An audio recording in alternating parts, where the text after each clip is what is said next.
आज हम लोग देखते हैं जनांकिकी। जनांकिकी डेमोग्राफी, इसका अर्थ और परिभाषा इसको देखते हैं। समझ लें कि जनांकिकी शब्द का प्रयोग सबसे पहले 1855 ईस्वी में फ्रांस के लेखक एसिले गिलार्ड ने किया था और उन्होंने जनांकिकी को कई रूपों में देखा। इसके भौतिक, सामाजिक, बौद्धिक, नैतिक, इन सारे संदर्भों में जनांकिकी को उन्होंने देखा और इसके दो पहलू होते हैं, एक एस्थेटिक पहलू और एक प्रावेगिक पहलू। एस्थेटिक पहलू के अंतर्गत जनसंख्या के ढांचे का विवेचन किया जाता है, वहीं प्रावेगिक पहलू के अंतर्गत जनसंख्या की गतिविधियों का अध्ययन किया जाता है। और यदि अर्थशास्त्री की नज़रिए से देखें तो जनांकिकी के अंतर्गत विकास के अर्थशास्त्र के रूप में इसको देखते हैं, वहीं समाजशास्त्री इसके समाजशास्त्रीय पहलू से इसका विश्लेषण करते हैं।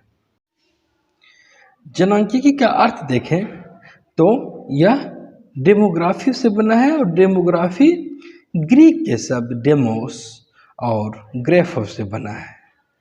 डेमोस का अर्थ होता है जन्म और ग्रेफो का अर्थ होता है अंकित करने से, और डेमोग्राफी का अर्थ, जनांकिकी का अर्थ मनुष्य के बारे में कुछ अंकित करने से, उसके बारे में लिखने से है। और जनांकिकी के संदर्भ में जब हम इसका अध्ययन करते हैं तो जनसंख्या के मात्रात्मक एवं गुणात्मक, क्वालिटिव एवं क्वांटिटिव दोनों पहलुओं का हम लोग अध्ययन करते हैं। जनांकिकी की परिभाषा देखें तो एक विद्वान हुए लिवेसियोर, उन्होंने कहा कि जनांकिकी जनसंख्या का विज्ञान है।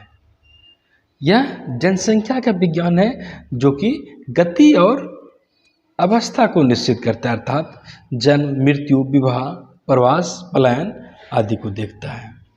वहीं एक विद्वान हुए हाउसर कहते हैं, हाउसर और उनके साथ थे डंकन।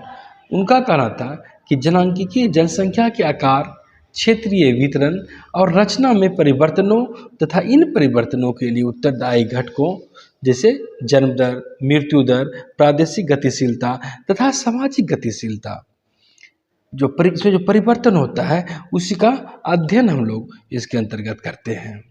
एक विद्वान हुए थॉम्पसन और लेविस, उन्होंने कहा है कि जनांकिकी को जनसंख्या के आकार, बनावट और वितरण में उपस्थित परिवर्तनों के अध्ययन के रूप में स्वीकार किया जाता है। बार्कले कहते हैं कि मानवीय जनसंख्या की संख्यात्मक प्रतिमा को जनांकिकी कहा जाता है।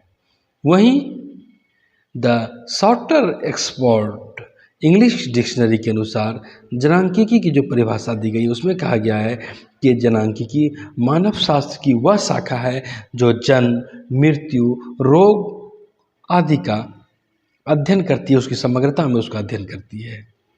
यहाँ पर हम जनांकिकी के कुछ परिभाषा को देखें और यह भौगोलिक वितरण, जनसंख्या की रचना, उसमें जो परिवर्तन हो रहा है उसके घटक पर इन लोगों ने प्रकाश डाला है। वहीं जनसंख्या के आकार, वितरण, बनावट या उसको प्रभावित करने वाले जो घटक होते हैं उसको हम लोग 5 मुख्य घटक के रूप में देखते हैं, जैसे प्रजनन और मृत्युक्रम, विवाह, प्रवास और सामाजिक गतिशीलता। वहीं व्यापक दृष्टिकोण अपनाते हुए कुछ विद्वानों ने कहा है कि जनांकिकी जनसंख्या के आकार, रचना एवं विकास का वैज्ञानिक विवेचन है, अर्थात इसमें नियम और तकनीक दोनों की बात की जाती है। जॉन बी ग्रॉडमैन, उन्होंने कहा है कि जनांकिकी अमूर्त विज्ञान तथा व्यवहारिक तकनीक दोनों है। लोरिमर, मूर, स्प्लेंगर, वांस, राइडर जैसे लेखकों ने जनसंख्या के गुणात्मक एवं परिमाणात्मक दोनों पहलुओं के अध्ययन को जनांकिकी के अंतर्गत स्वीकार किया है। उन्होंने इसे बहुविज्ञान का अध्ययन माना है, बहुविज्ञान अध्ययन, मल्टी साइंस स्टडी के रूप में इसे देखा है, क्योंकि इसमें जनसंख्या की आर्थिक, सामाजिक, भौगोलिक, जैविक सभी दशाओं का उल्लेख इसमें किया जाता है। वहीं एक विद्वान हुए डीजी बॉग, उन्होंने कहा है कि जनांकिकी मानवीय जनसंख्या के आकार, रचना एवं विशिष्ट वितरण का तथा प्रजननता, मृत्यु, विवाह, प्रवास तथा सामाजिक गतिशीलता जैसी प्रक्रियाओं के माध्यम से अध्ययन किया जाता है। और एक विद्वान हुए लॉरिमर, उन्होंने कहा है कि जनांकिकी जनसंख्या का गुणात्मक एवं गणनात्मक अध्ययन है। परिभाषा की दृष्टि से अन्य विद्वानों को देखें तो वॉन मेयर है, उन्होंने कहा है कि जनांकिकी मानवीय जनसंख्या की स्थिति एवं गति के संख्यात्मक विश्लेषण के रूप में परिभाषित किया जा सकता है। उसमें जनगणना संबंधी विस्तृत प्रक्रियाओं को सम्मिलित किया जाता है और उसी के आधार पर जनसंख्या की साथ साथ उसकी स्थिति का सांख्यिकीय विश्लेषण हम लोग करते हैं। एक विद्वान हुए हुइपिल ने कहा है कि संकुचित दृष्टिकोण और व्यापक दृष्टिकोण दोनों के तहत जनांकिकी का अध्ययन किया जाता है। और उन्होंने कहा है कि संकुचित दृष्टिकोण के अनुसार जनांकिकी को जीवन समंकों का पर्यायवाची माना गया है और व्यापक दृष्टिकोण के तहत मानवीय जीवन का सांख्यिकीय अध्ययन माना गया है।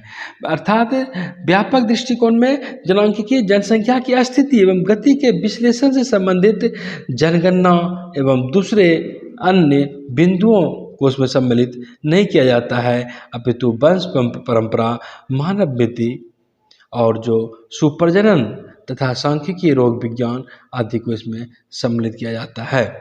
हम यह कह सकते हैं कि जनांकिकी एक सामाजिक विज्ञान के अंतर्गत यह विषय आता है। इसमें जनसंख्या की स्थिति देखते हैं हम लोग, उसकी गति को देखते हैं, उसका सांख्यिकीय विश्लेषण करते हैं और जनसंख्या के आकार, वितरण, रचना, जन्म दर, मृत्यु दर आदि का समग्रता में हम लोग इसमें अध्ययन करते हैं। इसे ही विभिन्न विद्वानों ने अपने अपने ढंग से परिभाषित करने का प्रयास किया है।